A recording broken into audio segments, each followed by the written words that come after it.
اعوذ باللہ من الشیطان الرجیم بسم اللہ الرحمن الرحیم.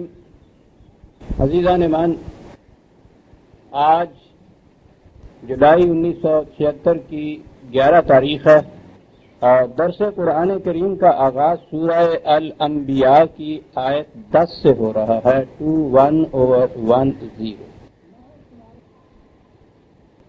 درس کا تسلسل تو اسی آیت سے قائم ہوگا، لیکن سابقہ درس میں غلطی سے میں کچھ شاعروں کی بات چھیڑ بیٹھا تو سارا ہفتہ اسی کے متعلق استفسارات ہوتے رہے. وہ یہ تذکرہ ہی کچھ ایسا ہوتا ہے شعر و شاعری کا، جس میں آپ نے سنا ہوگا نا، ایک چیز ہوتی ہے داد، وہ جو نکل آتی ہے جس سے بڑی خارش ہوتی رہتی ہے. ذرا سی خارش کیجیے تو وہ پھر چھوڑتی نہیں، وہ چلتی ہے، پھر وہ آگے بڑھتی ہے. تو وہ جو سلسلہ آگے چلا، مجھے محسوس ہوا کہ وہ آیات سورہ الشعراء کی ہیں، انہی میں وہ تفصیل سے دیا ہوا ہے. تو ان کا اصلی مقام تو وہی تھا، لیکن چونکہ بات چھڑ گئی اس لیے اب وہ پھر ناتمام نہیں چھوڑی جا سکتی. تو میں نے چاہا ہے کہ اس کی ذرا سی وضاحت کر دوں کہ یہ شاعری کیا ہے جس کے متعلق کہا ہے کہ ایک آسمانی انقلاب کے دائی کے یہ شایان شان ہی نہیں ہے، بلکہ آگے چل کے ہم دیکھیں گے کہ وہ کہا جائے گا کہ نہیں، یہ تو ایمان سے متضاد ایک نظریہ ہے. تو یہ تو بڑی اہم بات ہو گئی.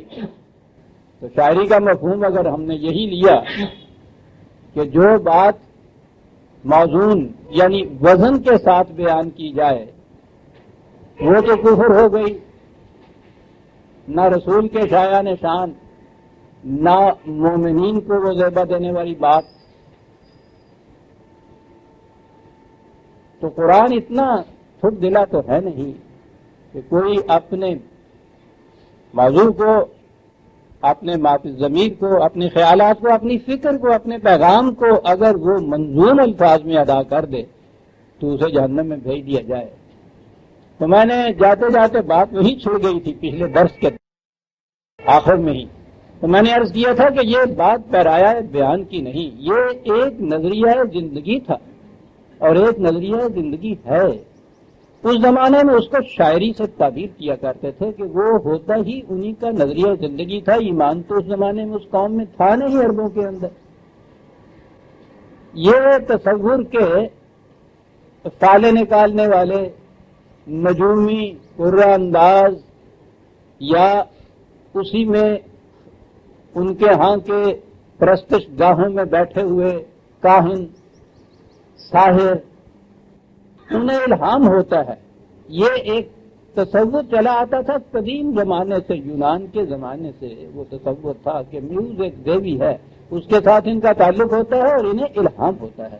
وہ ان چیزوں کو الہامی مانتے تھے.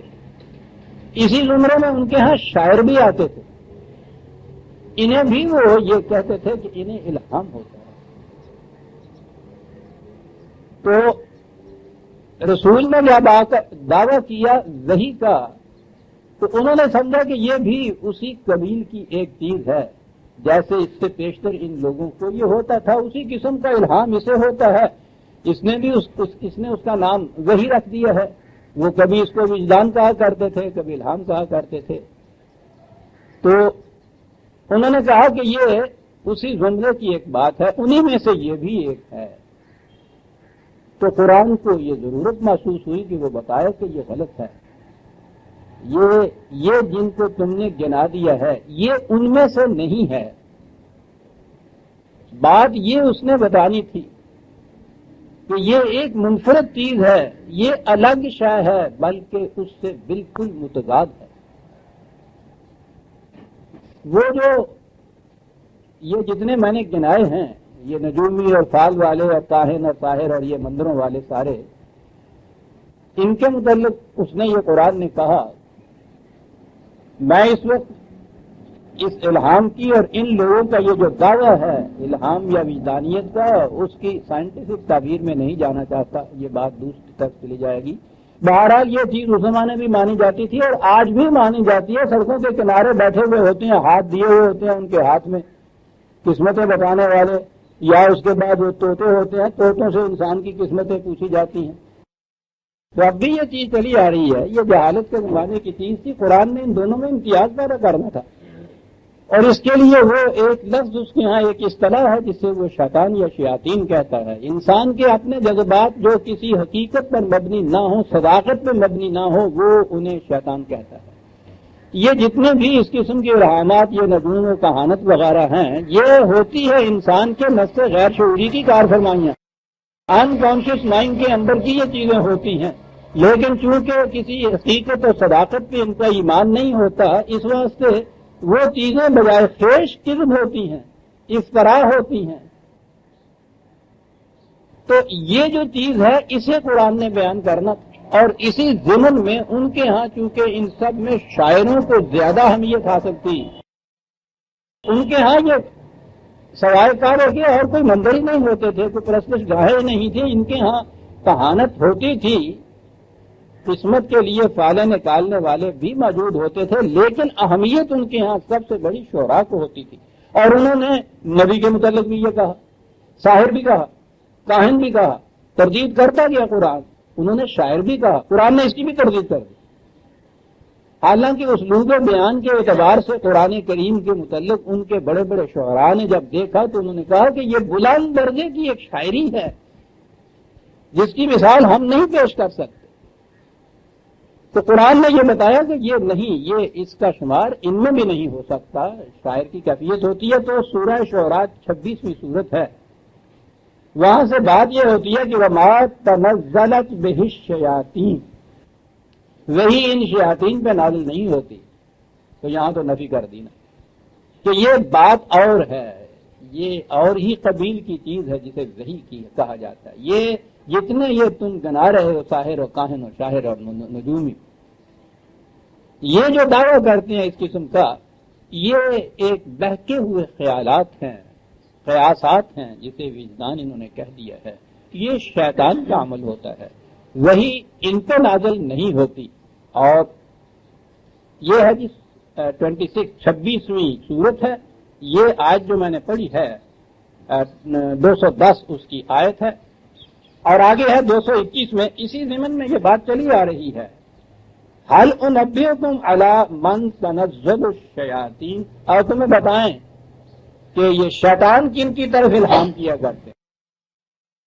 تنزل علی کل افاک اثیم، دو چیز، ایک تو یہ آگے ہے یلقون السمع واکثرهم کاذبون،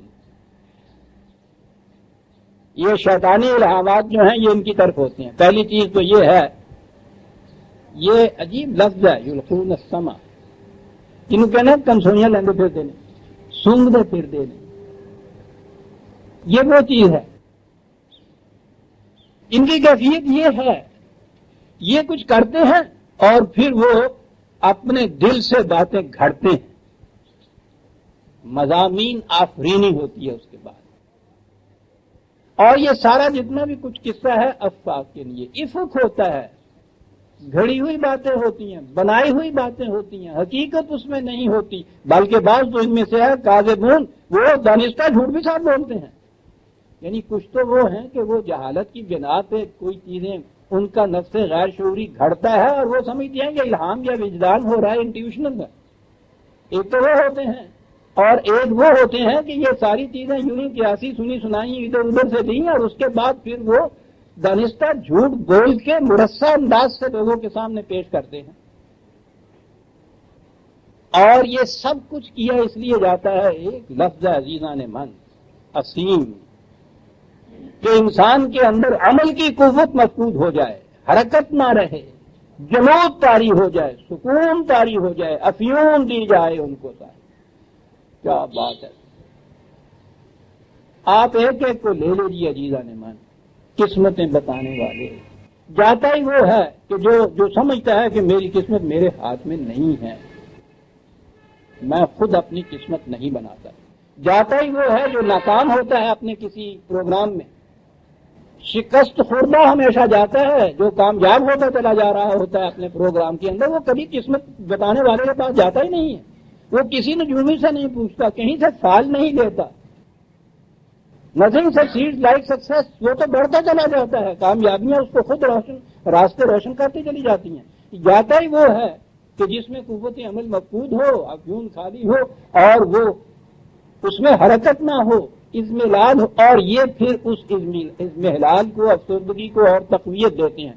کوئی بات نہیں ہے، ہو جائے گا، لکھا ہوا ہے تیری قسمت میں، کوئی نہیں اس کو ٹال سکتا۔ تو جب یہ یقین ہو جائے کہ یہ کوئی ٹال ہی نہیں سکتا، یہ تو مل کے رہے گا، تو کچھ کرنے کی ضرورت ہی نہیں رہتی۔ کیفیت ان کی پھر یہ رہتی ہے کہ جی چاہتا ہے پھر وہی فرصت کے رات دن بیٹھے رہے تصور جانا کیے ہوئے قسیم۔ شاعری آپ دیکھیے گا، یعنی وہ جس معنی میں اس نے یہ چیز لی ہے، قرآن کریم نے کہا یہ چیز ہے، تم سوئیں لیتے پھرتے ہیں، کوئی جہالت کی بنا پر اس کو مضامین آفرینی کرتا ہے، کوئی سچ مچ اس میں گھڑتا ہے اپنے دل سے، جھوٹ بولتا ہے، اور ان سب کا مجموعی نتیجہ یہ ہوتا ہے کہ قوت عمل مفقود ہو جائے کاموں میں۔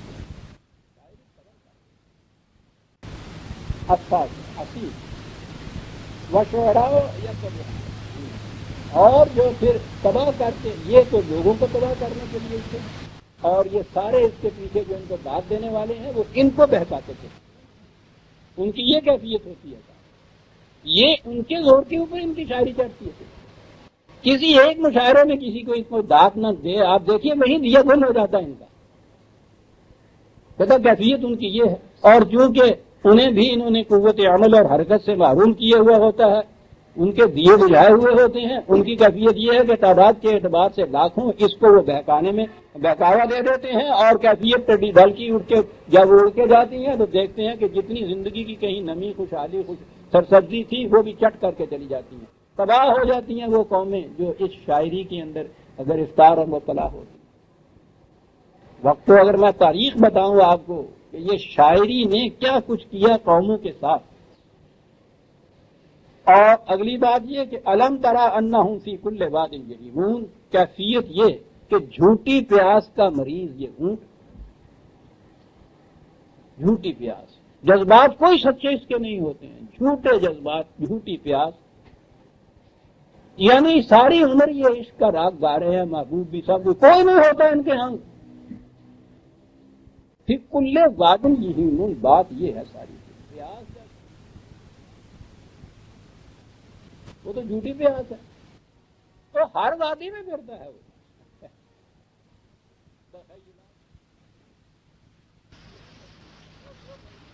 نظم میں کوئی چیز بیان کی جائے، اس نے ایک چیز ہے جس کی کچھ خصوصیات بتائی ہیں جی۔ اچھا، اگلی چیز یہ بتائی، اب سن لیجئے کہ اس نے کس چیز کو شاعری سے تعبیر کیا ہے۔ ایک تو یہ ہے کہ کنسوئی لیتا دیتا ہے، سن دیتا ہے، پھر مضامین آفرینی گھڑتا ہے، دانستہ یا نادانستہ، دانستہ کرتا ہے تو جھوٹ ہے، نادانستہ کرتا ہے تو جہالت ہے۔ کوئی زندگی کا متعین نصب العین نہیں، کوئی پروگرام نہیں، جنہیں منہ اٹھایا چل پڑے، یہ بھی کرتا ہے۔ سمجھتا ہے یہ کہ یہ بڑی بلند درجے کی الہامی چیز ہے، جو آتے ہیں غیب سے یہ خیال غالب سریر خامہ نوائے سروش ہے جناب۔ ہاں، ہم دوش جبریل اپنے آپ کو بتا رہا ہوتا ہے، خود اس فریب میں مبتلا ہوتا ہے، یہ مست ہے اس کے اندر، چلا جا رہا ہے ساری عمر، کہتا چلا جا رہا ہے، کبھی کر کے وہ نہیں دکھاتا۔ کوئی شاعر ایسا نہیں نظر آئے گا کہے اور اس کے بعد وہ کرے گی، ساری کام کو میدان جہاد میں جانے کے لیے کہتا رہے گا، آپ پیچھے بیٹھے ہوئے ہیں۔ پوچھا ان کو جی آپ کیوں نہیں جاتے، کہنے لگی یہ ریکروٹنگ افسر ہے گیا، مولانا ظفر علی نے کہا تھا، یہ میں نے نہیں کہا، بہت بڑے شاعر نے کہا تھا، بہت بڑے لیڈر۔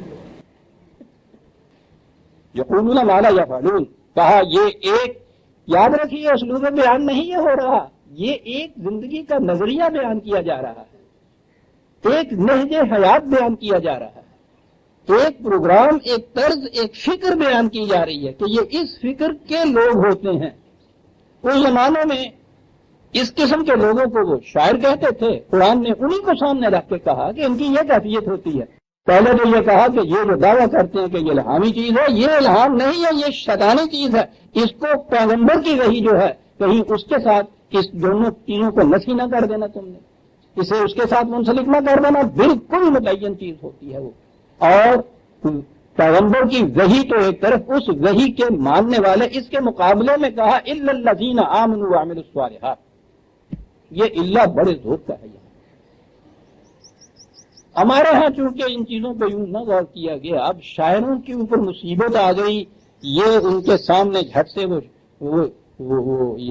یہ آیتیں قرآن کی پیش کی جانے لگی کہ رسول کے متعلق کہا ہے یہ ما علمنا الشعر وما ينبغي له، ہم نے اس کو شاعری نہیں سکھائی، شاعری پیغمبر کے شایان شانی نہیں ہوتی، شاعروں کے متعلق قرآن یہ کہتا، اب لگے یہ جھیٹنے، تو انہوں نے بھی کہا کوئی بات نہیں، ہمیں بھی قرآن آتا ہے الا الذین آمنوا وعملوا الصالحات، کہا کہ اس میں تو جو غیر مسلم ہیں شاعر ان کی بات یہ ہو رہی ہے، مسلمانوں کی جو بات یہ ہو رہی ہے، لو یعنی شرابی کی بات ہو تو وہ کہیں گے کہ نہیں صاحب اس میں فرق کیا گیا ہے، ہندو شرابی اور ہوتا ہے، مسلمان شرابی اور ہوتا ہے۔ تو ہمارے یہاں بھی ایکسپلینیشن ہوتا تھا کہ یہ مسلمان شاعروں کے متعلق نہیں کہا گیا، وہ ہری چند اختر کے متعلق کہا گیا، عبدالرشید تبسم کے متعلق نہیں کہا گیا، یہ قرآن تو اس قسم کی بات نہیں کہتا، یہ تو شاعری ہے۔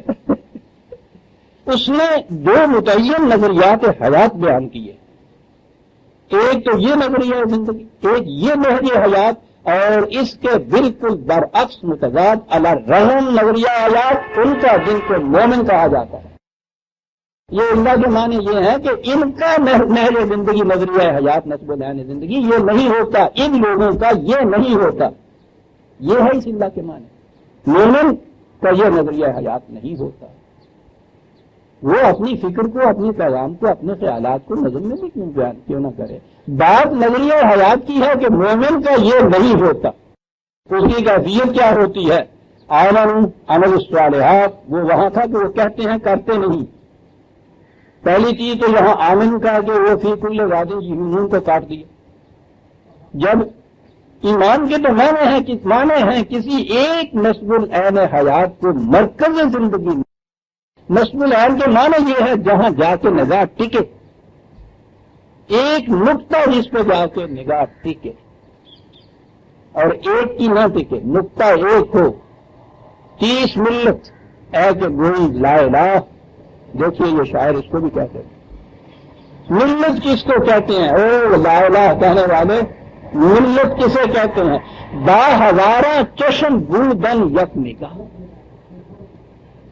لاکھوں ہزاروں آنکھوں کے باوجود یک نگہی، ایک نصب العین، ایک مرکز، اسے کہتے ہیں مومن، اسے کہتے ہیں ایمان والے، الذین آمنوا جسے قرآن نے کہا ہے۔ ایک نصب العین حیات کی کل وادن یہی کا قصہ ختم ہوا۔ آمنوا ایمان جس چیز پہ لائے وہ سما نہیں، تم سوئیں لے لے کہ نہیں، فکر و تدبر، غور و فکر، دلائل و براہین، سمجھ سوچ کے بعد کسی ایک واقعت کے اوپر دل اور دماغ کی کامل رضامندی کے سے یقین لے آنا، یہ ایمان ہوا صاحب۔ وہ شاعری یہ کہاں ہوئی تھا؟ ان کی زندگی میں کبھی تضاد ہو ہی نہیں سکتا جس کے یہاں نصب العین حیات ایک ہو۔ اس کے بعد وہ دوسری چیز ہم یقولون ما لا یفعلون کا ہے، عمل الصالحات، جس چیز پہ یقین رکھتے ہیں وہ کر کے دکھاتے ہیں۔ وہاں کہا تھا عصیم، افسردگی ہے، اس میں لال کہا یہ صالحات، یہ کیفیت، وہ اپنے آپ کو سنوارتے ہیں، معاشرے کو سنوارتے ہیں، حسن کائنات میں نثار پیدا کرتے ہیں، یہ ان کے اعمال ہوتے ہیں۔ صاحب بیٹھے رہے تصور جانا کیے ہوئے، یہ ان کا مسلک نہیں ہوتا۔ کیسے پھر وہ کیا کرتے ہیں؟ کرتے کیا ہیں؟ ذکر اللہ کثیر ہے، قوانین خداوندی کو ہمیشہ اپنے سامنے رکھتے ہیں۔ کوئی معاملہ زندگی کا سامنے آئے، قیاسات کی روح سے اس کا حل نہیں دریافت کرتے. تشیرن ہر مقام پہ یہ دیکھتے ہیں کہ خدا کا قانون کیا کہتا ہے. آپ دیکھتے ہیں دوسری اس کے خلاف ایک ذہنیت طرز زندگی نہج حیات بیان ہو رہا ہے. قرآن نے یہ نہیں کہا کہ وہ شاعر ہوتے ہیں. آگے کہنا یہ چاہیے تھا کہ آؤ تمہیں بتائیں نثر نگار کیا ہوتا ہے. تو یہ نہیں اس نے کہا. اگر شاعری سے مقصود منظوم کلام ہوتا تو اللہ کے بعد ہوتا نثر نگار کون سا ہوتا ہے. یہاں تو وادی مشاور کی جا رہی ہے. اس کے خلاف نظریہ زندگی جس کا ہوگا، خواہ وہ نثر میں کچھ لکھے خواہ وہ نظم میں کچھ لکھے، اس کے خلاف نظریہ زندگی. ذکر اللہ کثیر وہاں کہا تھا کہ اسیم بیٹھے ہوئے ہیں سر، اٹھتے ہی نہیں. دو اور مار جا بھائی، کوئی بات نہیں، اللہ تیرا بھلا کرے گا. وانتشروا من بعد ما ظلموا، اگر کوئی ذرا زیادتی ان کے اوپر کرتا ہے تو تماچا مار کے جلڑا پھونک دیتے ہیں. بات ہے کوئی ظلم کا مقابلہ.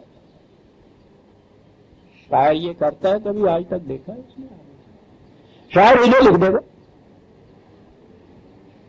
زیادہ سے زیادہ جو کچھ کرے گا، بخوش ہو جائے گا اپنے یہاں بیٹھ. ہم نے بھی وہ شعر لکھ دیا تالے کے چپک کے رہ گیا، قیامت تک دھوتے رہیں گے اس کے آنے والی آل اولاد بھی تو وہ نہیں بھول سکے گا. ایک شعر کہا ہے اس کے خلاف ہم نے. قرآن کہتا ہے کہ ظلم کرنے والے جو ہے ان سے اٹھ کے ان کی کلائی مروڑ دیتا ہے. اور آگے ہے کیا بات ہے صاحب، وَسَيَعْلَمُ الَّذِينَ ظَلَمُوا أَيَّ مُنقَلِبٍ يَنقَلِبُونَ، اور ظلم کرنے والوں کو معلوم ہو جاتا ہے، وہ جان لیتے ہیں کہ ہمیں یہ کس کھونٹے میں باندھ دے گا. ہمارا ٹھکانہ کیا ہوگا، کہاں لے جائے گا ہم کو. یہ وہی میں نے کہا محاورہ جو ہمارے ہاں ہے، یہ کھونٹے میں باندھ دے گا. وہ جانتے ہیں ظلم والے. اسے کہتے ہیں جو شاعری کے دوسرے متضاد جو نظریہ زندگی یا طرز حیات بتایا قرآن نے، وہ یہ بتایا ہے ایمان، عمل صالحہ، خدا کے قانون کو ہر وقت سامنے رکھنا، ظالم کی کلائی میں لوٹ دینا. ظلم کرنے والوں کو معلوم ہو کہ ان کے ہاتھوں سے ہمارا ٹھکانہ کیا ہوگا. منقلب یہ کہا ہے، یہ انقلاب وہ لاتے ہیں. یہ آپ نے دیکھا کہ ان کے الر رغم ایک نظریہ حیات ہے جس کے متعلق قرآن بیان کر رہا ہے. یہ نثر اور نظم کا آپس کا تضاد یا تقابل نہیں ہے کہ نظم کے اندر جو کہنے والا ہے وہ تو وہ سارا اوپر جو بیان کیا ہے، اور نثر میں کہنے والا جو ہے وہ تو پوچھو نہیں سیدھا جنت میں جانے والا. یہ اس کا یہ بات نہیں ہے. شاعری کا اینٹی تھیسس ایک لفظ ہے انگریزی زبان کا، میں ابھی عرض کرتا ہوں. ایک شخص نے یہ بات کہی ہے، بڑی عمدہ بات کہی ہے. یہ ہے جو قرآن نے شاعر کا اینٹی تھیسس بتایا ہے نا، اس کے متضاد جو بتایا ہے وہ ایمان کو بتایا ہے، نثر کی بات نہیں ہے. یہ وہ چیز ہے سوچنے والوں میں اس سے پہلے بھی اسکالرج انگریزی زبان کا شاعر بھی، اور میں سمجھتا ہوں غالباً اسکالرج بھی ہے اور بہت بڑا نقاد بھی. بڑی ٹھکانے کی بات اس نے کی. اس نے کہا the antithesis of poetry is not prose but science. Poetry کا متضاد سامنے جو ہے پروز نہیں، نثر نہیں ہے، اس کا تضاد سائنس ہے. سائنس اور شاعری متضاد ہیں، نثر اور شعر متضاد نہیں ہے. خالی فکر سے بھی یہ لوگ کہاں پہنچ جاتے ہیں. سائنس کیا ہے؟ 2 اور 2 4. ہر کاز کا ایک ایفیکٹ، اگر یہ ہوگا تو یہ ہوگا. بڑی چیز ہے. شاعری میں یہ سوال ہی نہیں پیدا ہوتا. اس میں کوئی چیز قانون آتا ہی نہیں ہے شاعری کے اندر. وہ تو ہر قانون شکنی ہوتی ہے وہاں. تو یہ جو چیز ہے اس نے کہا تھا کہ یہ پوئٹری کی اینٹیتھیسس پروز نہیں ہے، سائنس ہے. اس نے یہی کہا، اور یہی چیز ہے جو قرآن نے کہا کہ پوئٹری کی اینٹیتھیسس نثر نہیں ہے، ایمان ہے. بڑی عظیم چیز ہے جو قرآن کہتا ہے. تو یہی وجہ ہے کہ جنہیں یہ معلوم تھا کہ شاعری سے ذہن ہمارا کدھر جاتا ہے، شاعر کس کو کہتے ہیں، وہ ساری عمر پھر وہ چلاتا رہا. یہ ہفتہ بھر جو سوالات مجھ سے ہوئے وہ خاص طور پہ علامہ اقبال کے متعلق ہوئے. تو میں ایک 6 لیکچر ان کے لے دے کے سارا متاع حیات، اور ساری عمر جسے ہم کہتے ہیں شاعری کرتے رہا، شعر میں سارا کچھ کہتا رہا، کیا کچھ نہ کہہ گیا شعر کے اندر۔ انہوں نے کہا کہ تم بھی بہرحال جہاں کوئی چیز کلائمیکس کی آتی ہے اقبال کا ایک شعر لاتے ہو، یہ ٹھیک ہے۔ کیا کہا اس نے؟ قرآن کے حقائق انہیں اپنی بصیرت کے مطابق سمجھا، فطرت میں ایک نہایت حسین انداز بیان عطا کیا ہوا، اور وہ بڑا مؤثر انداز تھا، بڑا بلیغ انداز تھا۔ وہ اس نے انداز جو تھا اس اپنے بات کے پہنچانے کا، اس نے وہ اختیار کیا، اور اس نے واقعی بہت اپنا اثر۔ اسی لیے وہ جانتا تھا کہ لوگوں کے ذہن کے اندر شاعر سے یہ مراد ہوتا ہے، شاعری کو وہ یہ کہتے، وہ ساری عمر یہ کہتا رہا، منا شاہ امم داد از تو خواہم مرا 11 غزل خانے سے مردن۔ رسول اللہ صلی اللہ علیہ وسلم سے فریاد کر رہا ہے کہ حضور میری کو یاد پہ پہنچی ہے، تو یہ لوگ مجھے شاعر کہتے ہیں۔ نہ عیب خیر زاں مرد فرو دست، یعنی یہاں تک یہ کہ یہ کہ گالی تک دے دیا وہ، نہ عیب خیر زاں مرد فرو دست کہ بر ما تہمت شعر و سخن بس، تہمت شعر و سخن، ساری عمر شاعری کرتا چلا گیا، شعر و سخن میں گزر گئی، اور وہ یہ کہتا ہے کہ اس قسم کے کمینہ دست آدمی سے کبھی کوئی خیر کی بات نہیں ہوگی جو مجھ پہ شاعر ہونے کی تہمت باندھ رہا ہے۔ یہاں اس شعر و سخن سے مراد یہ تھا جو قرآن جس کو کنڈم کر رہا ہے۔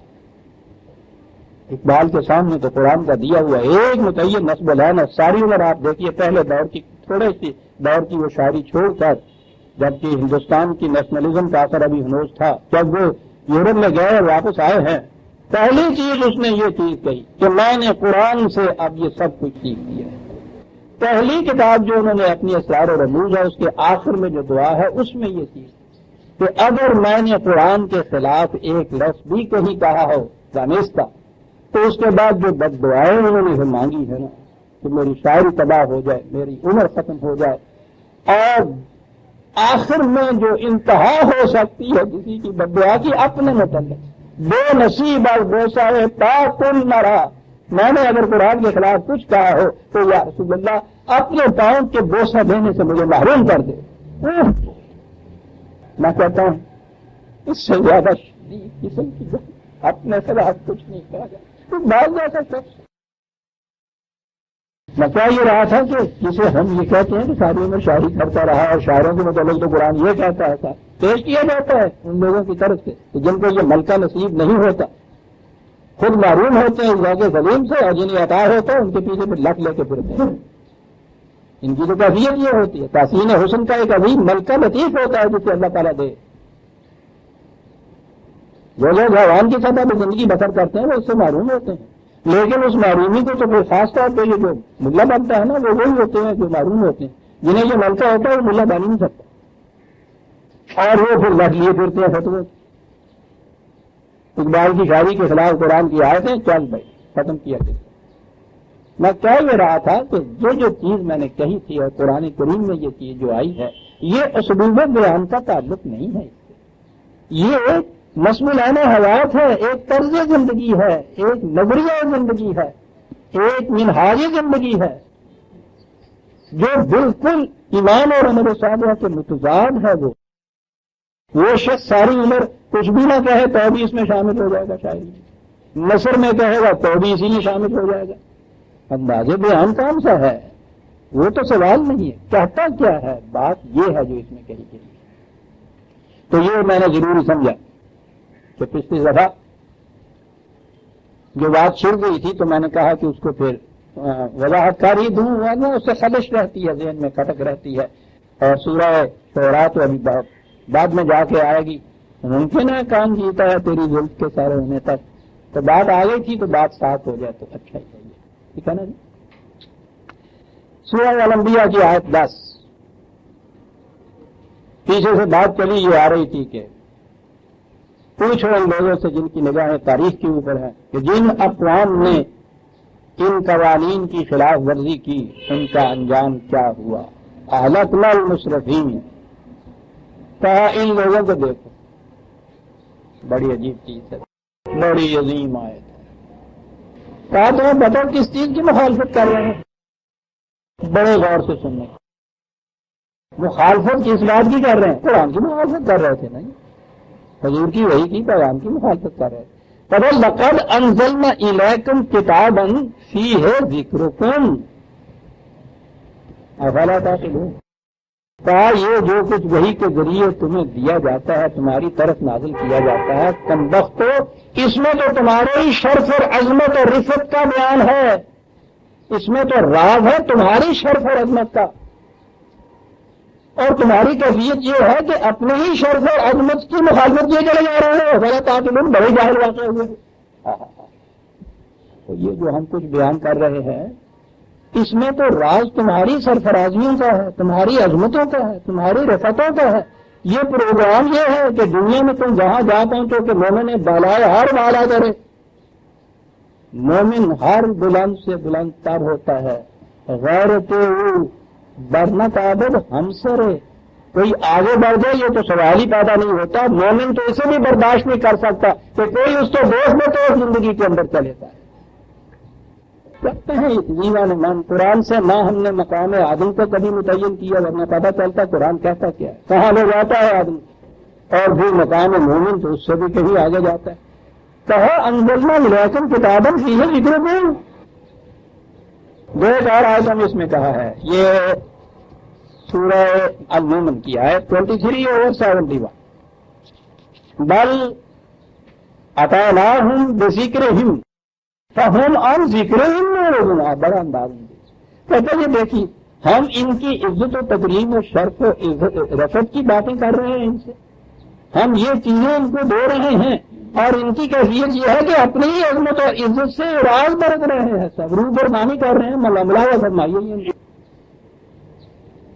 تو اس سے جہالت زیادہ جاہل بھی کوئی ہوگا کہ کوئی شخص دوسرے کو عزت دینے، شرف بخشنے، تکریم و تعظیم کے متعلق بات کرے کہ یہ کرو تو یہ ہوگا، اور وہ اسے گروہ کی راہیں نکالے، منہ پھیر کے چل جائے، راز برتے مخالفت کرتے.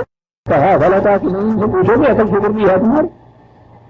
یہ ہے 23 اور 70 نہیں 71. کہا یہ ان کی کیفیت ہے. ایک اور مقام پہ بھی ہے 43 اور 44 45/44 وہاں دونوں کا ذکر. ہاں وَإِنَّهُ لَذِكْرٌ لَكَ وَلِقَوْمِكَ. اے رسول جو کچھ تمہیں یہ دیا جا رہا ہے اس میں تمہاری شرف اور عظمت کا راز پنہاں ہے. یہ تو لکا آیا ہے. تو کون کہہ سکتے ہو کہ صاحب ہمیں سے کیا ٹھیک ہے، تیرا خدا تمہیں یہ چیزیں دیتا ہے تیرے لیے، تیرا ذکر جو ہے. ہمارے یہاں تو ذکر کے معنی میں وہ ذکر ہوتا ہے نا، کیا وہ ہوتا ہے کہ مسجد میں ہوتا ہے جو رات کو مریضوں کو سونا نہیں دیتا. تو ذکر کے معنی عظمت اور شرف اور رفت اور بلندیاں ہیں عربی زبان میں. کہا اس میں یہ ہے یعنی ورفعنا لک ذکرک، جسے ہم کہتے ہیں تیرے ذکر کو ہم نے بلندی دی ہے. ذکر کو معنی ہے شرف تمہارا جو ہے اس کو رفتیں بخشی ہیں. کہا تمہارے لیے اس میں ذکر انہ لذکر لک ولقومک. اور یہ جو مخاطب تمہارے اتنی مخالفت کر رہے ہیں اس میں تو ان کی سرفرازیوں کا راز پوشیدہ ہے. والا صافہ تو چلون ہے. تو یہ بات ان قریب یہ چیز سامنے آ جائے گی، جائے گی ان قریب. اتنی جلدی ہوا عزیزان من قوموں کی تاریخوں میں اتنے قلیل عرصے کے اندر اس قسم کی قوم اربوں جیسی وہ شیر شکر خوردن و سوس مار وہ دکھتا ہے برداسی ایرانی ان کے خلاف. یہ قوم یہ روٹیوں کا دودھ پینے والی گو، یہ ہوتی ہے نا بڑے بڑے لمبے لمبے کانٹوں والی وہ گو جسے کہتے ہیں نا، بڑا سا چوہا سمجھ لیجیے جنگل کا. یہ کھانے والی ان کا دودھ پینے والی اس قوم کی کیفیت دیکھو. یعنی یہ تھی اس قوم کی حالت. کھجوروں میں نہیں، کھجوروں کی گٹھلیوں کے ستو کے اوپر گزارا کرنے والی قوم وہ قوم. اور صدیوں کا عرصہ نہیں عزیزان مان، 10-20 سال سے بھی کم قوم کے عرصے کے اندر دنیا کی عظیم ترین تہذیبیں تھیں. ایران کی تہذیب اور روما کی تہذیب عزیزان مان، اس کی مثال نہیں تاریخ میں کہیں ملتی. ان دونوں تہذیبوں کو اپنے پاؤں تلے روک دیا اس کام نے. دیکھا ہے تمہارے انزلنا الیکم کتابا فیہ ذکرکم، اور آج تک تاریخ کے اوراق درخشاں ہیں ان کارناموں سے جو اس زمانے میں اس قوم نے سر انجام دیے جن کی طرف کہا یہ کتاب نازل کی جس میں تمہارا ذکر ہے. تو قرآن میں تو ہمارے ذہن میں تو یہی ہے نا کہ خدا کی یہ کتاب ہے، خدا نے اپنے متعلق کچھ باتیں کی ہیں، اس کے اندر اپنی بات ہے اس کی جو کچھ بھی ہے. باقی ہے یہ تو ہم لوگ ہمارے متعلق تو اس نے بھائی یہ کہہ دیا ہے، اور وہ تو پھر آپ کو معلوم ہی ہے اس کا تو ترجمہ ہمارے ہاں ہوا کرتا ہے کہ ما خلقت الجن والانس الا لیعبدون. قرآن کہتا ہے جی، ترجمے ہمارے ہاں یہ ہوا کرتے ہیں کہ ہم نے جن اور جن کو تو چھوڑ دیجیے، انسانوں کو پیدا اس لیے کیا ہے کہ وہ ہماری پرستش کرتے رہا کریں. لوگ ہم نے اس لیے نہیں پیدا کیا، ہماری بارگاہ میں آئیں، ہماری شان میں قصیدے پڑھتے رہا کریں، جھک کر فرشی سلام کیا کریں.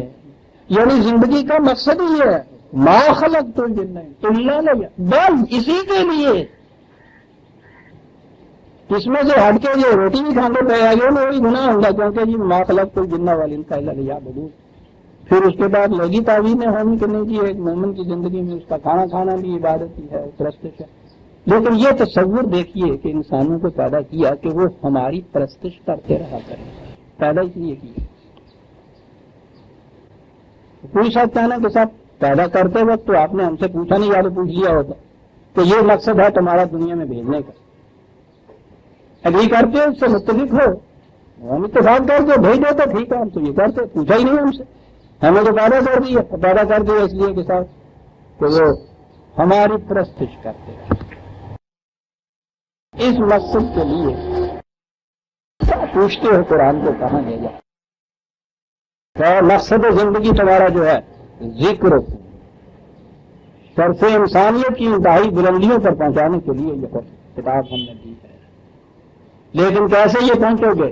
یعبدون، اگر اس کتاب کی اطاعت اختیار کرو گے، اس کی محکومیت اختیار کرو گے تو وہ ہوگا کیا؟ یعنی یہ نہیں ہے کہ اس سے کچھ خدا کی بڑائی ہو جائے گی.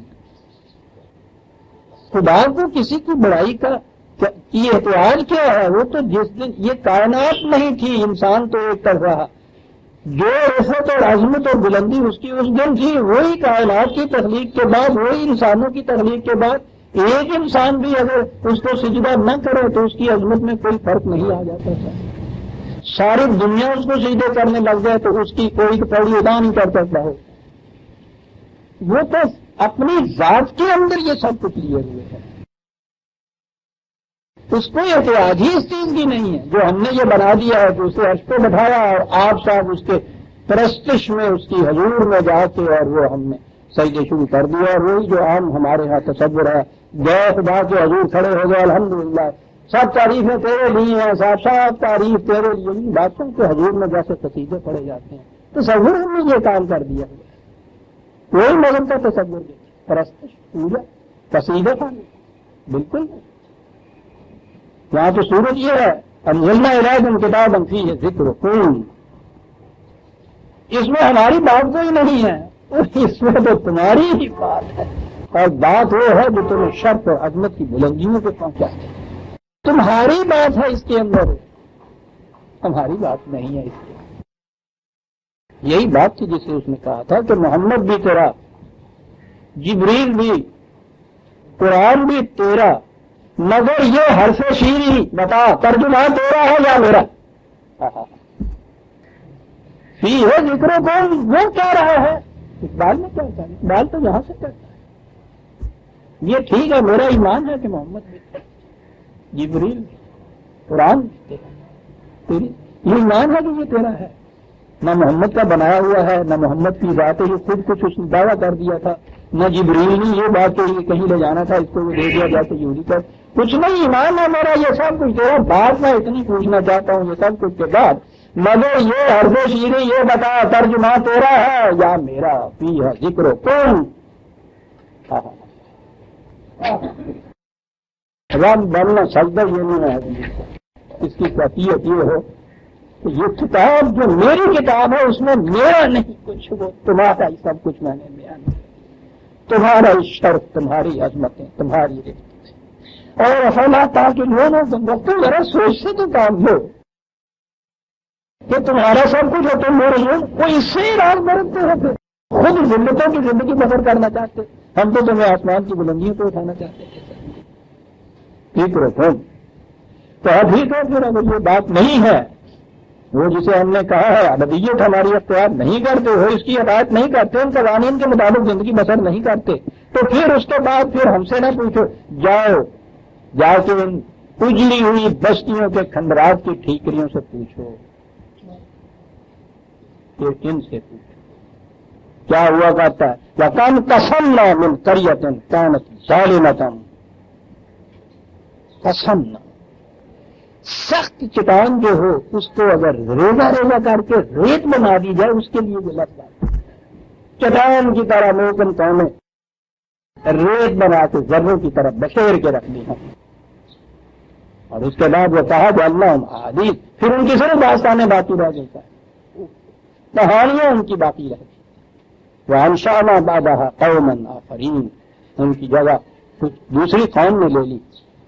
قوم کے متعلق قرآن نے دوسری جگہ کہا کہ وہ پھر قوم تمہارے جیسی چرل نہیں ہوئے گی، حقیقت میں لگے گی، اس سے بہتر لفظ اور نہیں مجھے مل سکتا تو آڈے ورگی جو چرل نہیں ہوگا تو بھائی ٹھیک، تو جو چرل میں تھا چرل نہیں ہونا ہے تو پھر خان صاحب مانے پہلے میں یہ سارا قصہ وہ نہیں رہا دیا، تم ملا دو سالوں تمہارے جیسی نہیں ہوگی، یہ ہے وہ ان کا تبدل جب تبدل کامن غیرت تو ملا تو ہم سالت راز برتو گے ان قوانین سے، تمہاری جگہ دوسری کام لے لے، اور وہ پھر تمہارے جیسی نہیں ہوگی، تو تمہیں خیال ہو یہ کہ صاحب ہماری ہی جیسی اگر بدلنا ہے تو پھر ہمیں کیوں نہ رہنے، لا تو ہم سالت انشان آبادہ قومن آخرین۔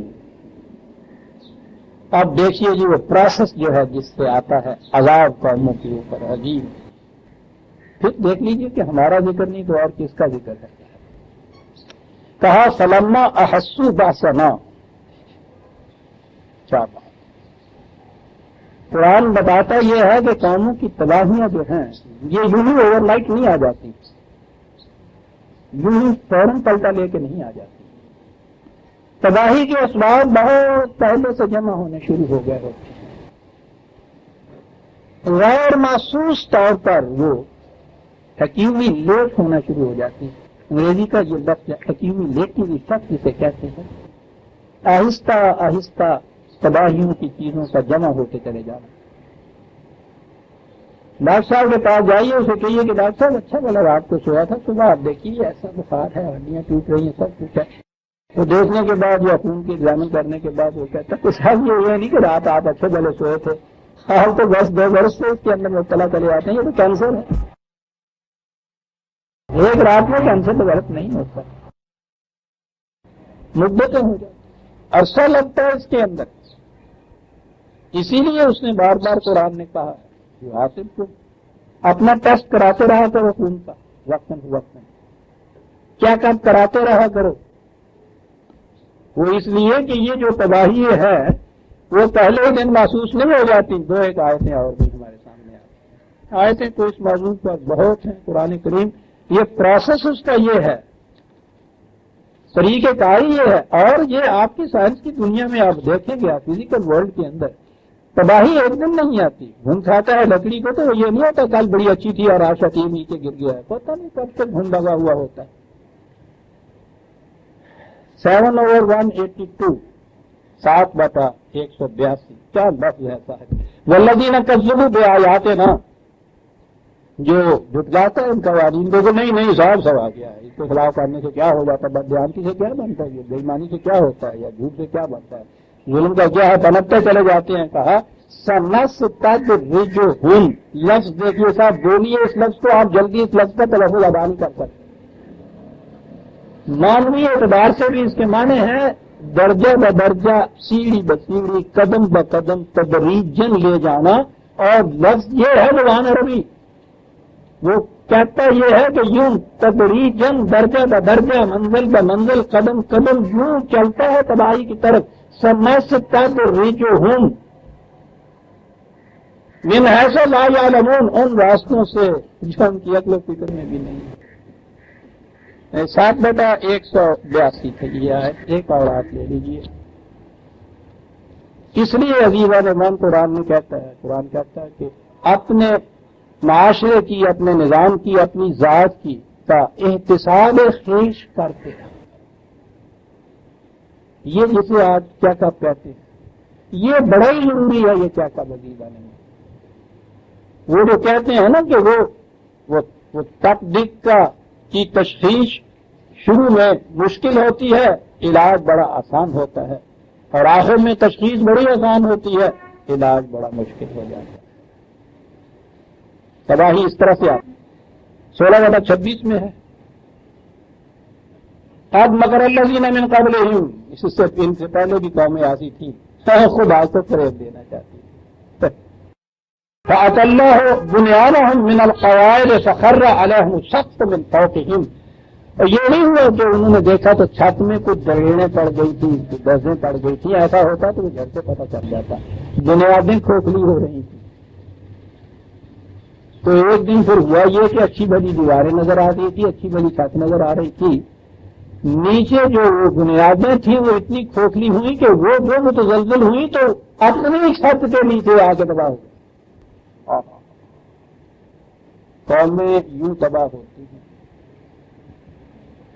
اپنی ہی چھت کے بوجھ سے نیچے آ کے تباہ ہو جاتی ہیں۔ اور کس طرح سے من حیث لا یشعرون، اس انداز و طریق سے کہ ان کی اپنے شعور میں بھی یہ بات نہیں تھی کہ یہ جتنے بھی صاحب اقتدار ہوتے ہیں انہوں نے اپنی دانست میں تباہیوں کے راستے ایسے بند کر لیے ہوتے ہیں کہ وہ مطمئن ہوتے ہیں کہ نہیں صاحب تباہی آ ہی سکتی، ہم نے سب راستے بند کر دیے۔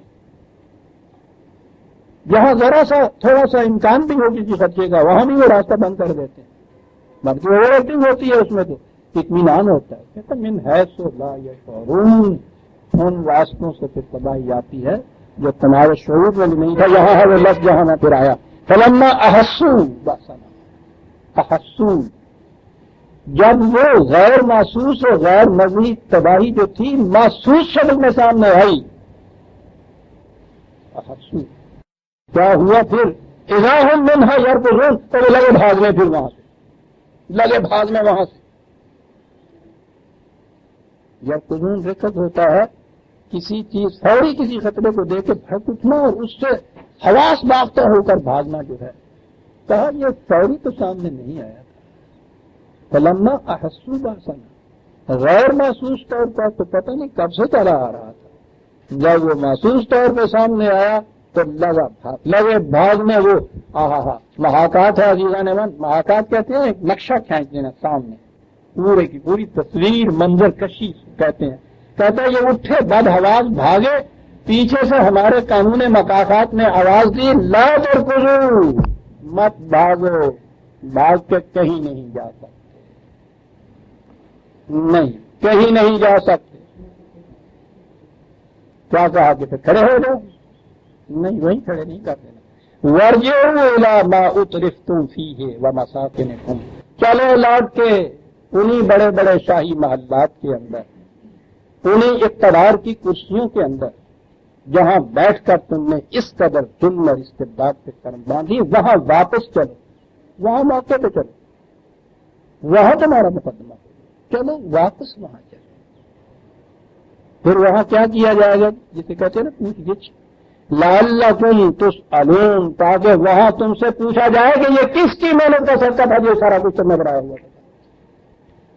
وہاں چلو، دیکھا محاکات کسے کہتے ہیں، دیکھا مال نامہ کیا ہوتا ہے، وہاں چلو تاکہ پوچھا جائے تم سے یہ جتنی بھی یہاں نرمیاں نظر آتی ہیں، کن کے خون کی یہ سرخیاں تھیں، کن کی ہڈیوں کا چونا تھا جن سے یہ اس قدر تمہارے دیدہ کے محلات تعمیر ہوئے، چلو تاکہ تم سے پوچھا جائے۔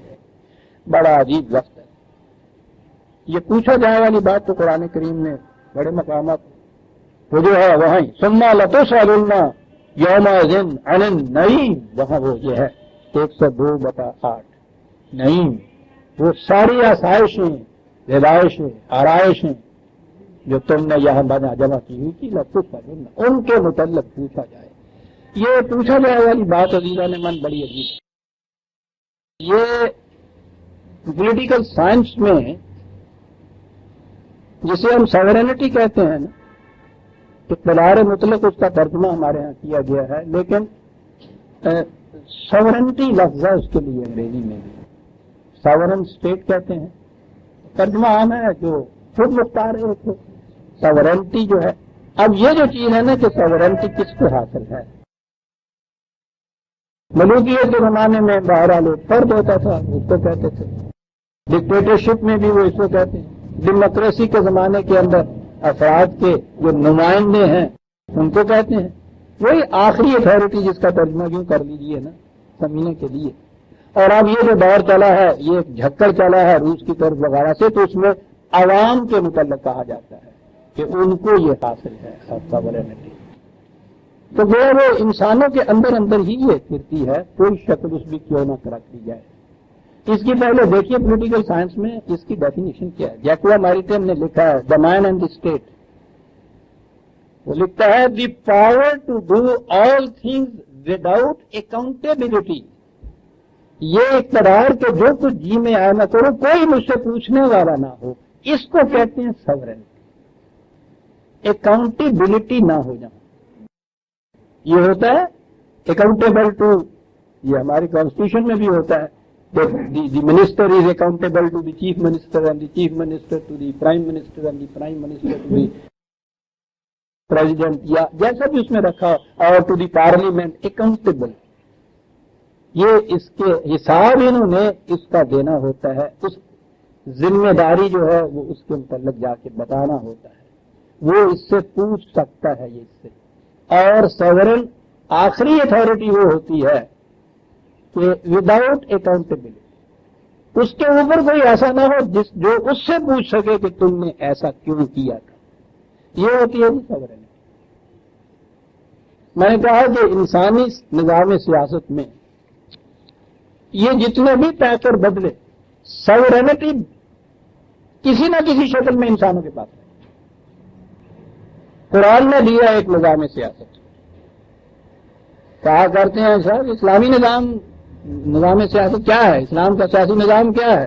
کیا سن لیا آپ نے کہ ساورینٹی کس کو کہتے ہیں؟ یہی صورت ہے. میں اس وقت ہوں آیت 13 پہ، آیت 23 پہ آ جائیے. 4 لفظ ہیں. لا یسأل عما یفعل. کوئی بھی ایسا نہیں ہے کائنات میں کہ جو کچھ وہ کرے اس کے متعلق ہم اس کو نہ کہیں کہ تم اکاؤنٹیبل. کوئی ایسا نہیں ہے اس کائنات کے اندر کہ جس کی یہ کیفیت ہو جو سمجھے کہ مجھ سے نہیں پوچھا جائے گا. لا یسأل عما یفعل. کوئی ایسا نہیں ہے. وَهُمْ يُسْأَلُونَ. یہ معاف رکھیے گا، میں نے ترجمہ دوسری طرف کہا. وَهُمْ يُسْأَلُونَ. جتنے بھی ہیں کائنات میں ان سب سے پوچھا جائے گا. لا یسأل عما یفعل. صرف خدا کی ذات ایسی ہے کہ جو وہ کرے اس سے کوئی پوچھنے والا نہیں کہ تم نے کیوں کیا. لا یسأل عما یفعل. خدا کی ایک ذات ایسی ہے کہ اس سے نہیں پوچھا جا سکتا. پوچھنے والا تو اس سے اوپر کی اتھارٹی ہونی چاہیے نا. اس کے اوپر اتھارٹی نہیں ہے، اس سے نہیں پوچھا جا سکتا. یا فلما یرید، وہ اپنے ارادے سے جو چاہتا تھا اس سے نہیں پوچھا جا سکتا. وَهُمْ يُسْأَلُونَ. اور اس کے علاوہ جو کوئی بھی ہیں انہیں حساب دینا، ان سے پوچھا جا سکے گا. طے کر دیا قرآن نے صاحب یہی مسئلہ کہ ساورینٹی جو ہے، جو الفاظ ہمارے ہیں بلانگس ٹو اللہ. الفاظ ہیں کچھ ہم جا کے مسجدوں میں دوہرا لیتے ہیں، کچھ ایوان حکومت میں جا کے دوہرا لیتے ہیں. الفاظ ہیں. اب جو بتا دیا کہ ساورینٹی بلانگس ٹو اللہ، تو وہ چھپکلی پھنس گئی حلق میں. کرا کیا؟ And he has delegated these powers to Jesus. اس نے اپنا یہ جو اختیار مطلق ساورینٹی ہے اس نے تفویض کر دیا ہے. آج اس بندے کو اللہ اچھا کل کوئی نہ تفویض کر دیا ہے اس نے جو اپنی کوئی پاور دوسرے کو ڈیلیگیٹ کر دیتا ہے تو خود تو اس پاور سے محروم ہو جاتا ہے نا اس وقت کے لیے پاور کے لیے واپس نہ لے لے. تو وہ یہ جو اختیار مطلق کے سورینٹی کا جو پوچھ نہیں سکتا تھا تو اس کا ہی بلانگ ٹو اللہ، لیکن اس نے ہمیں تفویض کر دیا صاحب یہ، اور آپ بیٹھ گئے ہوتے چڑکنا میں تفویض کر دیا نا. کیا باتیں ہیں اسلامی مملکت میں. یہ اتنا سا ٹکڑا سمجھانے کے لیے عزیزان من پھر وہ میں والی بات آ جاتی ہے. مجھے شاید 20 برس لگ گئے یہ کہتے ہوئے. تو زیادہ وہ اپنے اختیارات تفویض کسی کو نہیں کرتا، وہ پھر معروم ہو جاتا ہے. وہ کہتا یہ ہے کہ لا یسأل عما یفعل، ہم سے کوئی نہیں پوچھ سکتا، وہم یسألون، تم سے پوچھا جا سکتا ہے. تو اگر اس نے سورینٹی تمہیں دے دی ہوئی ہے تو پھر پوچھا کیسے جا سکتا ہے؟ یہ بیابت یا تفویض کا تصور بڑا غلط ہے. یہ دھوکہ دے رہا ہے انسان اپنے آپ کو یا دوسری دنیا کو. اس کے بارے سیکولر والے ٹھیک ہے، کھلے بندوں کہتے ہیں کہ ٹھیک ہے سورینٹی جو ہے اسٹیٹ کی ہوتی ہے، اسٹیٹ کے ریپرزینٹیٹو ہوتے ہیں، وہ ایکسرسائز کرتے ہیں، ٹھیک ہے بات. لیکن یہ جو اب ان کے ہاں وہ مذہب جو گلے میں آ کے پھنستا ہے، دین تو ہے نا، دین میں تو سیدھی سی بات، دین کی بات تھی جو پاکستان کے مماد نے کہا تھا، جس نے اقبال سے یہ تلمیذ جو تھی اقبال کی، اس سے سیکھا تھا قرآن. اس شخص نے قائد اعظم نے، میں ذاتی طور پہ عزیزان مان اس کا گواہ ہوں، 10 سال تک ان کے ساتھ رہا ہوں. یہ چیز انہوں نے جب یہ بات کہی تھی، اتنی عظیم بات ہے کسی کے تصور میں نہیں آ سکتی. قائد اعظم نے حیدرآباد میں جو یہ کہا تھا کہ اسلامی مملکت کا اختصاص اور انفرادیت انڈیویجویلٹی اس میں ہے کہ اس میں اختیارات مطلق خدا کو حاصل ہوتے ہیں، لیکن ان اختیارات پر عمل کیا جاتا ہے اس کے کتاب کی روح سے. کس قدر پریکٹیکیبل تھا یہ شخص. دیکھا آپ نے، میں نظریے اور عقیدے کی بات نہیں رہنے دی کہ ساورنٹی بلانگ ٹو اللہ، تو بعد ابھی جو کچھ کریے ڈیلیگیٹڈ ٹو اس، اس نے کہا قدم نہیں. یہ اسی کی حق کے حکومت صرف اس کو حاصل ہے. اب سوال یہ ہے کہ خدا تو یہ ایک نظری سا عقیدہ ہے، عالم بالا پہ ہے، وہ تو خود حکومت کرنے کے لیے آتا نہیں ہے. عقیدے کے لحاظ سے آپ یہ کہہ دیجئے تو اس کے بعد پھر خوش ہو جائیے اور جو جی میں آئے کرتے رہیے تھا، وہ تو مختلف تو وہی ہے. پتر وراثت کے دے دے ٹھا دے دے کچھ کرے، سارا کچھ یہ کرے، مالک تو ہو جائے گا. جنہیں کری آگے کرم ہی نہیں رکھے تو لامکان ان کہہ دیتا تو جائے گا تو لامکان ہے. تیرا مکان کتنا ہو سکتا ہے؟ عزیزان مذہب میں مذاق ہوتا ہے دین کے ساتھ. یخادعون اللہ والذین آمنوا وما یخدعون الا انفسهم. خدا کو فریب دیتے ہو، مومنوں کو فریب دیتے ہو، اپنے آپ کو فریب دیتے ہو. یہی وہ معاشی نظام میں انہوں نے فریب کا کہ یہ سارا کچھ خدا کو بلانگ کرتا ہے، ہمارے تو وہی حقیقی ہے. میرے پاس تو یہ امانت ہے، چند ہو جاتا ہے، اور امانت جو ہے وہ امین کٹ کے رہ جانا. نظام سیاسی کے اندر کہ ٹھیک ہے صاحب اختیار مطلب کا ساورینٹی بلانگس ٹو اللہ، اس نے تفویض کر دیا ہمیں بالکل وہی چیز. اسے اس نے امانت دے دی تھی، اس کو تفویض کر دیا. اب جو جی ہوا کرتا رہے، ان سے ان سے پوچھنے والا وہ تھا، اس نے کر دی تفویض. چلیے صاحب راوی آیت لکھتا ہے، کہتا یہ ہے، یہ آیت ہے عزیزان من، یہ ہے 21/23 عظیم آیت. لا یسأل عما یفعل، صرف اس کی ذات ایسی ہے کہ جو کچھ وہ کرے اس سے نہیں پوچھا جا سکتا. وَهُمْ يُسْأَلُونَ، اور جو بھی ہے ہم میں سب آ جاتا ہے، ان سے پوچھا جا سکتا ہے اکاؤنٹیبلٹی. یہی تھی ڈیفینیشن پوچھا گیا تھا حضرت عمر رضی اللہ تعالیٰ عنہ کہ حکومت اور خلافت میں فرق کیا ہے. آپ نے کہا تھا کہ میں تو یہی سمجھتا ہوں کہ خلافت کی صورت یہ ہے کہ پوچھا جائے گا مجھ سے کہ کہاں سے دیا اور کہاں کس کو دیا. کیا بات تھی ان لوگوں کی جنہوں نے قرآن سے نظریے تصورات سیکھے تھے. ذہن یوں تھا، 4 لفظ ہوتے تھے جس میں یہ بات کر جاتے. تو میں تو یہ سمجھاؤں کہ خلافت یہ ہے کہ مجھ سے پوچھا جائے گا کہ کہاں سے لیا تھا اور کسے دیا تھا. مجھ سے پوچھا جائے گا، میں اکاؤنٹیبل ہوں. ساورینٹی مجھے اس اعتبار سے حاصل نہیں ہے، مجھ سے پوچھا جائے گا کہاں سے لیا تھا، کہاں کیا تھا. اتنی سی بات ہے. یہ قرآن نے کہا کہ تسألن یومئذ عن النعیم. تم سے پوچھیں گے اس دن سے یہ ساری حقائقیں اور ذبائحیں اور یہ نماز یہ سارا کیسے حاصل کیا تھا، کس طرح اس کی تفصیل کی گئی، پوچھیں گے۔ یہاں وہی کہا کہ وہ بھاگیں گے اور ہمارا قانون مکافات پیچھے سے یہ آواز دے گا، لا ترکضوا، کھڑے ہو جاؤ، مت بھاگو۔ کتنی قوت ہوگی اس پیچھے سے پکارنے والے کی صاحب، ورنہ وہ جو آگے بھاگ رہا ہے اس کو اور تیز بھاگنا چاہیے، اس کے بعد بھاگ نہیں سکتے۔ ورجعوا الی ما اترفتم فیہ، یہ درستم کیا لفظ ہے، تیرے سے دوسروں کی کمائی کے اوپر عیش کی زندگی بسر کرنا، اس کے معنی یہ ہے پوچھا جائے چلو واپس، تاکہ تم سے پوچھا جائے، لوٹ آئے، پکڑے، باندھے گئے، کھڑا کر دیا، تفتیش شروع، قالوا یا ویلنا انا کنا ظالمین، ہم نے ظلم کیا۔ ایک لفظ میں سوال ہے، ایک لفظ میں جواب ہے، یہ سب کچھ ہم نے ظلم سے حاصل کیا، فوراً اعتراف کر دیا۔ اس اعتراف کے لیے ان کو ضرورت ہی نہیں کہ پولیس جیسا ٹارچر کیا جائے، سوال ہی نہیں ہے یہ کرنے کا۔ یہ سارا کچھ جو کچھ تم کر رہے ہو آج لپٹا ہوا ہے، اس عدالت میں کھڑے ہو کہ اس کو ہم نے کھول دینا ہے، تم سے کہنا ہے اقرا کتاب آپ ہی پڑھ لے۔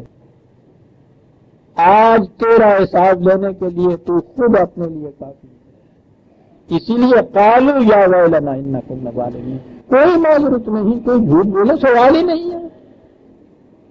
انہوں نے اقرار کر لیں گے کہ ہاں یہ سب ظلم و استبداد اور استحصال سلب نہ رسول اسٹیشن سے ہم نے یہ حاصل کیا تھا۔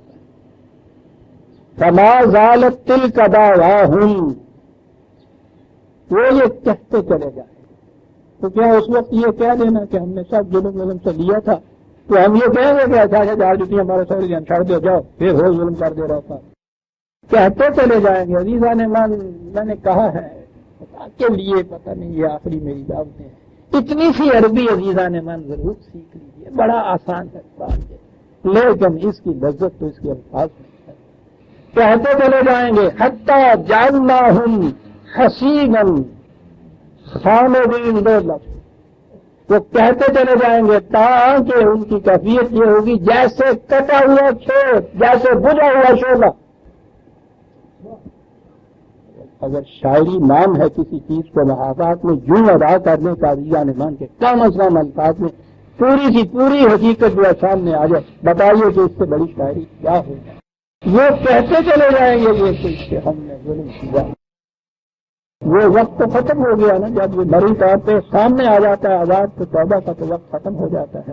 حتی جعلناہم حصیدا خامدین، تاکہ پھر وہ قومیں پکا ہوا کھیت نہیں، کچا کھیت کو کٹے ہوئے کھیت کی طرح، بجھے ہوئے شعلے کی طرح راکھ رہ گئی ہے۔ چرا ہے کھیت کبھی جا کے دیکھو تو ہم پتہ لگے، یہ صرف اسی پنڈ والے جاننے وہی کیفیت کی ہوں ہے اس کے کھیت کہ بجھا ہے شعلہ راکھ، مسلمان نہیں، راکھ پر بجھی عشق کی آگ اندھیر ہے، مسلمان نہیں راکھ کا ڈھیر ہے، خامدین راکھ پر۔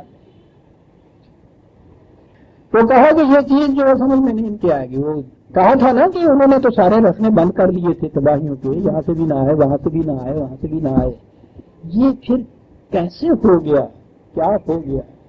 قرآن نے مختلف مقامات پہ عزیزان مان اس حقیقت کو کہا ہے، بڑی عظیم حقیقت ہے۔ کہتا ہے ان کا خیال جو ہے یہ آمنے سامنے جو کچھ لوگ، وہ قوم، وہ یہ دشمن، وہ سازش والے، وہ کچھ پلاٹ کرنے والے، اس پہ ہے وما خلقنا السماء والارض وما بینہما لاعبین، انہیں پتہ نہیں ہے کہ ہم نے یہ سلسلہ کائنات یوں ہی کھیل کود کے بنا پر نہیں بنایا ہوا، کھیل کے کود سے نہیں بنایا ہوا، مذاق نہیں ہے، یہ کھیل نہیں رہے۔ کائنات کا دوسری جگہ بھی میں لاتا ہوں، کائنات کا یہ سلسلہ اس لیے قائم کیا گیا ہے کہ ہر فرد کو اس کے عمل کا بدلہ مل جائے۔ ہم پتہ نہیں ہوتا ہے، ابھی تک ہماری سائنس وہاں نہیں پہنچی کہ یہ معلوم ہو سکے ہمیں کہ یہ کائنات کا سلسلہ جو ہے یہ انسان کے اعمال کے نتائج مرتب کرنے میں کیا پارٹ ادا کر رہا ہے، کیا رول ادا کر رہا ہے. کہا ان کی نظر ان چیزوں کے اوپر سامنے پڑتی ہے. یہ دشمن، یہ قوم، یہ فرد، یہ پلاٹ، یہ سازش انہیں پتہ نہیں ہے. یہی کچھ ہو تو پھر تو یہ قانون مقافات کا شکست دے لیں، یہاں کے انتظامات یہ اتنے کر لیں، لیکن یہ چیز ان کے پاس کی کہاں ہے؟ تو ہم نے تو یہ نظام کائنات اسی کے کہا. یہ بات جو تھی میں سمجھنا کچھ ان کی سمجھ میں آئی تھی جنہوں نے یہ کہا تھا نو آسماں بگردش و ما درمیانہ ایم. اگر کہ وہ بات اور ہے، ان شاعروں کے نزدیک ہمارے ہاں فلک کی گردش جو تھی اس کی وجہ سے یہ سارا کچھ نیچے ہوتا تھا. اس اعتبار سے تو غلط ہے جیسے وہ کہا کرتے تھے بھلا گردش فلک کی چین دیتی ہے کسی انشاء. گردش فلک نو آسماں بگردش و ما درمیانہ ایم.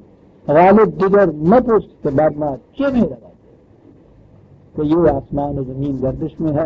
اس اعتبار سے تو گردش کی بات نہیں، وہ تو تھوڑا بات کہی جائے گی.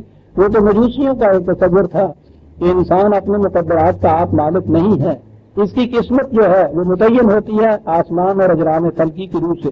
وہ ستارے اور نجومی جسے کہتے ہیں، ستاروں کی گردش، یہ آپ کے ہاں اب بھی وہ جعفر اور رمل اور یہ سارے قصے جو ہیں ستارے، ہندوؤں کے ہاں کا یہ سارا جتنا وہ چکر ہے ان کے ہاں کا ستاروں کے اوپر اترتا ہے. تو دیکھتے ہیں آپ کے یہاں کا یہ کہ جو برج حمل میں ہے اور اکبر میں چلا گیا اور تمہارا ستارہ آج یہ کہہ رہا ہے پر یہ ان کا تصور تھا. ایران کا تصور ہے نا تخلیق کا جو ہے انسان مجبور ہے، ان کے ہاں یہ تھا. لیکن میں نے کہا یہ ہے کہ وہ یہ چیز کہتے، بات یہ نہیں. قرآن کریم نے یہ چیز کہی ہے کہ اگر یہ صرف انسانوں کے ہاتھوں سے یہ کچھ ہوتا تو اس کا انتظام آپ کر لیتے. جابر اور ظالم تو ایسا انتظام کر لیتے ہیں کہ کوئی ان کے خلاف آواز تک بلند نہ کرے، کوئی اٹھے تک نہیں. 45/22 45/42 بڑی وضاحت سے بات کی. وَخَلَقَ اللَّهُ السَّمَاوَاتِ وَالْأَرْضَ بِالْحَقِّ. ہم نے سلسلہ کائنات کو بالحق پیدا کیا ہے. یہ بات بھی اور ہے، کبھی عرض کروں گا. بالحق پیدا کیا، حقیقت پر مبنی ہے. یہ کاہے کے لیے پیدا کیا؟ لِتُجْزَىٰ كُلُّ نَفْسٍ بِمَا كَسَبَتْ وَهُمْ لَا يُظْلَمُونَ. تاکہ ہر فرد کو اس کے عمل کا صحیح بدلہ ملے اور کسی کو کچھ زیادتی نہ ہو. تو یہ انسانوں کے اوپر ہی نہیں چھوڑا اس نے کہ یہ جس قسم کا انتظام کریں اس کے مطابق ان کے اعمال کے نتائج برآمد ہو جایا کریں. یہ کہتا ہے کہ سلسلہ کائنات ہم نے اس لیے یہ وجود میں ہم لائے ہیں تاکہ ہر فرد کو اس کے اعمال کا نتیجہ مل جائے اور کسی پہ کوئی زیادتی نہ ہو. اسی لیے اس نے کہا کہ ہم نے اس کو لائبین پیدا نہیں کیا، کھیل کود کے طریقے. وہی لائبین کے معنی ہوتے ہیں مشغلے کے طور پر بیٹھے بیٹھے یہ کچھ کر لینا. جیسے بچے وہ صبح کے اٹھ کے وہ مٹی کا گھرانڈا بنایا کرتے ہیں، سارا وقت اس کو بنانے میں صرف ہو جاتا ہے. وہ کہاں بیچ میں دے دعا کے بن جاتا ہے، اس کے بعد پیچھے سے آواز ہوتی ہے نہیں نمی دودھ وقت ہو گیا، تھوڑے سے پیر مار کے تر جاتی ہے.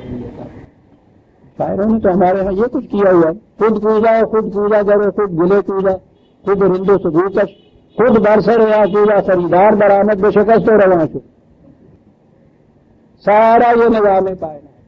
پہلی چیز تو یہ کہ کوئی اور ہے ہی نہیں. ہے آپ ہی باتیں کہ آتے ہو بولے شاہ جڑا کچھ آدھا آپ نہ رکھتا آپ ہی یہ پوجا، آپ ہی یہ مٹی، آپ ہی یہ کمہار، آپ ہی یہ چاک، آپ ہی وہ برتن جو بنایا، پیالہ بنایا اور خود ہی پینے والا ہوا، خود ہی اس کا بنانے والا شراب کا، خود ہی خریدار، اور آخر میں بے شکست اور رواں سے پیر مار کے توڑ کے چلتا بنایا ہے. اللہ میاں کام کرتا پھر بڑی کیا بات ہے ہماری شاعری کی. اسے شاعری کہتے ہیں. لائبین نہیں پیدا کیا. اور اتنی سی بات جو ہے لائبین کی عزیزہ نے مان، یہ جو ہی لفظ نہیں ہے. ہندوؤں کے ہاں یہ فلسفہ ہے. خدا کی جو صفات ہے، صفات ہی نہیں بلکہ خدا کے جو نام ہے اس میں اس کا ایک نام نٹ راجن ہے، نٹوں کا راجا، چیف ایکٹر. تو یہ سارا کچھ جو ہے ایشور کی لیلا ہے. آپ لوگوں نے تو اب یہ لفظ بھی نہیں سنے ہوئے، ہم تو شروع میں رہے ہوئے ہیں نا. رام لیلا لفظ تو سنا ہونا. وہ لیلا ہوتا ہے ڈرامہ، رام لیلا، لیلا۔ اب وہ رام لیلا تو تھی نا، صرف وہی جو دوپہر کے دنوں میں وہ ڈرامہ کیا کرتے تھے سارا رامائن کا۔ اس کے بعد یہ تھی کہ ساری کائنات ایشور کی لیلا رجائی ہوئی ہے، یہ کیا ہے جو ہے، اور اس کے اندر سارے ہم آپ سب چھوٹے چھوٹے ایکٹر ہیں، نہ بادشاہ بادشاہ ہے، نہ وزیر وزیر ہے، نہ قاتل قاتل ہے، نہ مقتول مقتول ہے، یہ سارا کچھ ڈرامہ ہے۔ اور اس میں شاید ایکٹر نٹ راجن، وہ خود سب سے بڑا نٹ راجن۔ یہ تصور تھا ہندی فلسفے میں، اس میں ان کے ہاں کی فلسفے کی کتابیں ہیں اس چیز کی۔ آپ ایک لفظ قرآن کا لائبین دیکھیے عزیزان من، لائبین کے لفظ میں سارا فلسفہ ان کا جو ہے اس کی تردید کر کے رکھ دی، تو وہ نٹ راجن نہیں ہے، لیلا نہیں اس نے رجاعت کی، بالحق پیدا کیا ہوا ہے۔ کرتے کیا ہیں؟ وَلَوْ أَرَدْنَا أَن نَتَّخِذَ لَهْوًا لَاتَّخَذْنَاهُ مِن لَّدُنَّا إِنَّ كُنَّا فَاعِلِينَ۔ کھیل لٹانا ہوتا، لیلا کرنی ہوتی تو ہمیں وہ ہم کر سکتے تھے، امکان میں ہمارا یہ تھا، ہم وہ کر دکھا دے۔ اس قسم کی لیلا نہ پھر ہوتی جیسی تم یہ کہتے ہو، بالکل یہ غلط ہے تصور جو تم کہتے ہو لیلا رجا رکھی ہے۔ بل نقذف بالحق علی الباطل فیدمغہ فاذا هو زاہق۔ یہاں تو کیفیت کچھ اور ہے، یہاں تو حق اور باطل کی ایک کشمکش ہے۔ ہم باطل کے مغز پہ حق کا تھوڑا مارتے رہتے ہیں، فیدمغہ اس کا بھیجیا نکال کے رکھ دیتے ہیں، فاذا هو زاہق وہ میدان چھوڑ کے بھاگ جاتا ہے۔ وَلَكُمُ الْوَيْلُ مِمَّا تَصِفُونَ، جو کچھ تم خدا کو سمجھے بیٹھے ہو تباہی ہے تمہارے لیے، تباہی ہے تمہارے ایسے خدا کے لیے۔ وَلَهُ مَن فِي السَّمَاوَاتِ وَالْأَرْضِ وَمَنْ عِندَهُ لَا يَسْتَكْبِرُونَ عَنْ عِبَادَتِهِ وَلَا يَسْتَكْبِرُونَ۔ ہماری عبادتوں کی پرستشوں کی اسے کیا فکر، کیا پرواہ بیٹھی ہوئی ہے؟ کائنات کی پستیوں اور بلندیوں میں جو کچھ ہے اس کے پروگرام کی تکمیل میں سرگرم ہے۔ جو قوتیں ان چیزوں کے اوپر اس نے متعین کی ہے، لا یستکبرون، وہ کبھی بھی سرکشی نہیں برتتی، کبھی ایک سجدے سے بھی گریز نہیں کرتی، سرکشی نہیں برتتی۔ عن عبادت ہے، یہاں دیکھیے عبادت کا وہ اس کے احکام و قوانین کی اطاعت میں کبھی بھی ایسا نہیں ہوتا کہ ذرا سی بھی سرکاری برتتا ہے، سرکاری نہیں برتتا ہے، چلو جی سرکشی نہ برتتی صحیح، یہ کچھ تھک بھی تو جاتا ہے آدمی کام کرتے کرتے، ولا یستحسرون، وہ تھکتے بھی نہیں۔ اور یہ وہ ہیں جو تمہارے اعمال کے نتائج مرتب کرنے کے پروگرام کی تکمیل کر رہے ہیں، یوں نتائج مرتب ہوتے ہیں۔ بات آگے بھی چلتی ہے، ایک ساتھ میں 10 منٹ ہم کو دیے تھے، وقت ہو گیا۔ سورہ الانبیاء کی آیت 19 تک ہم آ گئے، 20ویں آیت سے ہم آئندہ لیں گے۔